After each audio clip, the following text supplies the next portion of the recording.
All right, this is your boy Miguel from the Mode Mechanic 757. You know, I get down and get straight to the point. Have a wonderful military personnel having a intimate issue of her car starting on her Honda Elantra, which will go for any car.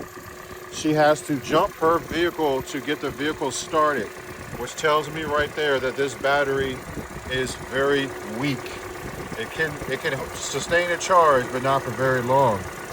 The alternator runs your car. There are two parts to the alternator. This goes directly to the battery. This is where it is controlled by the computer based upon what you have on and the load of the vehicle. So the speed you're going, the air condition is the load. So the computer controls it right here. And it tells it, according to the battery, what to charge. We have the vehicle running right now. The alternator is running just fine.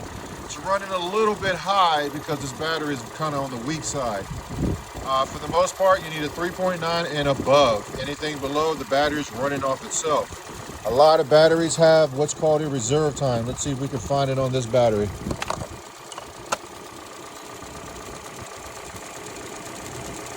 It has a reserve time of 47 minutes.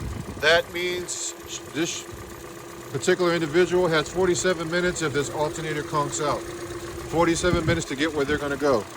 With that being said, if you like this video, please like, subscribe, and share. Thank you.